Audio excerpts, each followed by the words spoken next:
Yeah. Well, I guess we're in the right place. We're in the listening room. Oh, we're getting close to it. Oh, close to it. Still not there. Okay.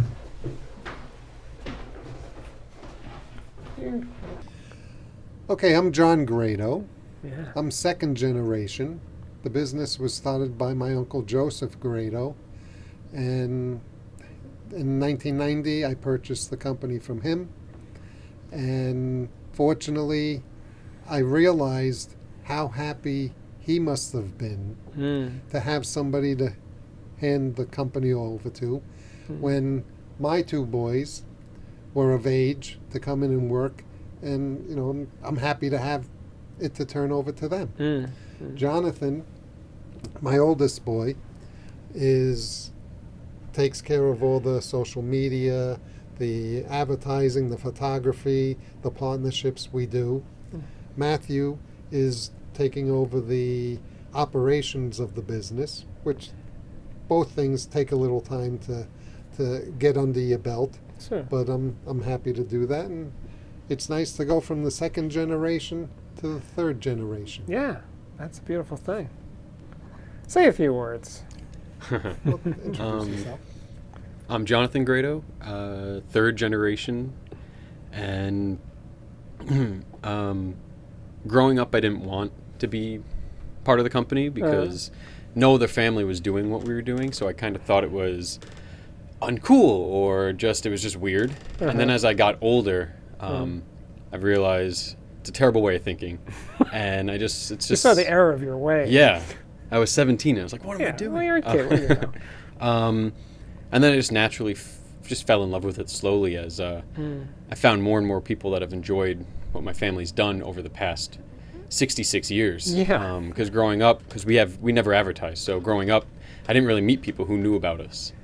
So as I started our social channels and just met more people that have enjoyed what we've built, I just realized that there's something there, and it's not something to be freaked out about or to shy away from, and to really embrace it. But you know, the thing that it's a subject that I think about a lot. Obviously, it's my job. But there are companies in audio, and Grado is certainly one of them, that's singular. There's not another Grado. You know, there's other companies that do similar things. You know, the other headphone companies.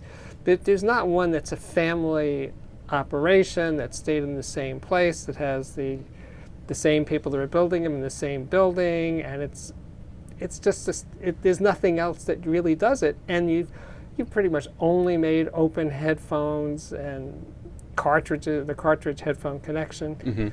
It's just, that's incredible. No, I get it. My dad's taught me patience, because when I first started, I wanted all the walls white and, you know, beer on tap and communal tables with IMAX everywhere, because that's all my friends' companies had. Of course, that. And he patted me on the head and was like, I admire the ambition, but no. And then two things I really came to realize is that our sound and our story are really what sets us apart, and those are two things we need to embrace. Right, hugely. And I'm really excited that my brother got to join me here. Yes. So now you're the Grado brothers. Yeah, I'm the new generation. Well, no, the third generation, but the new part of the Grado family. Yeah. You know, it's exciting. Learning every day. My dad's teaching me new stuff.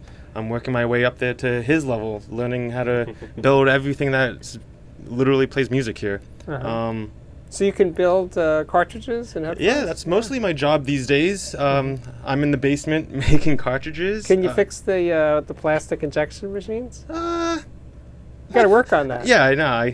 I'll learn that one day. But coming in here, it was a great experience to learn like the heritage that's put into this business.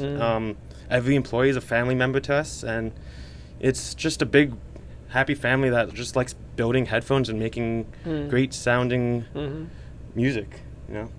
One of the things I asked your father right away today, which we've discussed before, is, John, why don't you just close this thing down and build everything in China?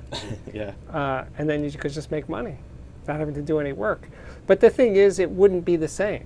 You know, you could make a Grado headphone in China that would sort of look like a Grado headphone, but it wouldn't have all of this.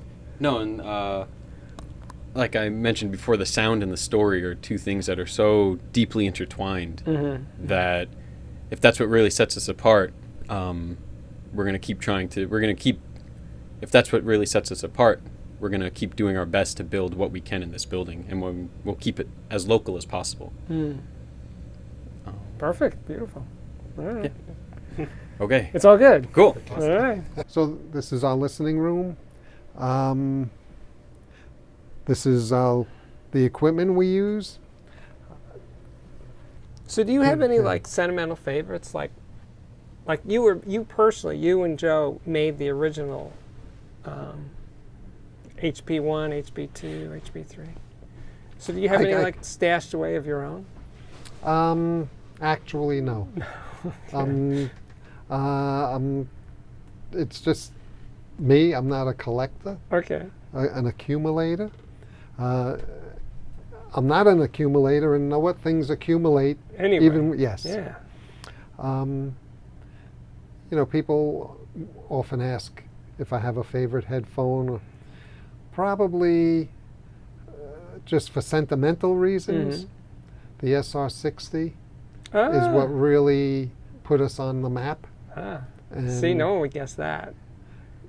And then the RS1, that was like our first wooden headphone, and maybe Grado's first venture into high end.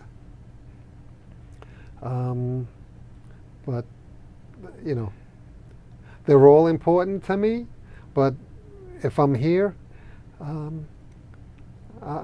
grab whatever is there and I'll listen. I would say they're like your children, but you've had like 2,000 children, Yeah. so it'd be kind of hard to keep them all straight.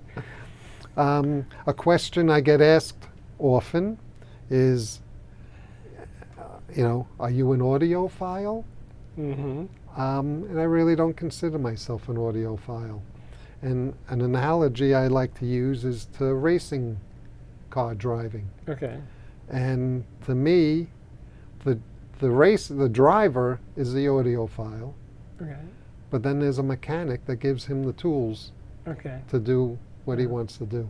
So I think of myself as more the mechanic that give the audiophiles and everybody else the tools. That's really nice. To what they like to do. I like music. To me, the music is the most important thing. If it's off my car radio, or from the old days, a little transistor radio, so that's to me what's most important. That doesn't mean I don't do my diligence and working and designing these things and enjoying them, but that's kind of my feeling towards it, and it's kind of worked. But I asked you once about your method for designing, right? And I said, so do you rely on measurements as part of the design process? And you said, no. I really, I can be out, we can be out at a show, and people want me to listen to different headphones, competitors, and I really don't have any competitor headphones here. I don't like to listen to competitor headphones, kind of for two reasons. One reason is I don't want to have a competitor's headphone on my head and somebody come up and tickle me and I put a big smile on my face, Right. and then that goes viral. Yeah. No. But I don't want to be influenced, and this is the most important thing, I don't want to be influenced by anything outside of the Grado world. So if I listen to another person's headphone, that might influence me in the anyway. And even with measurements, I don't want a frequency response or anything telling me what I'm hearing. I know what I'm hearing. And basically, we put out what we like, and we're fortunate that there are some people that like what we like. But you're the decider, so to speak? Is anybody else in on the thing and saying, we think this headphone should sound like this or that? Oh, I have my circle. Okay. I'm not a dictator or anything. I have my circle, and I feedback. And, you know, there are times, you know, one of the things my uncle tried to instill in me is try to step outside yourself and observe how you're acting. Mm-hmm. And there have been times when, you know, somebody has listened, you know, when designing speakers or headphones, and I might have, when they're telling me what their opinion, I might be getting a little agitated. Or if somebody, and this has never happened, but if somebody told me they really think they stink, Yeah. I might be upset. But know what? The next day I wake up and the fire's relit, and I go back to work. Right. So, but Well, you're the mechanic. um, Maybe that's it. yeah, and we enjoy what we do.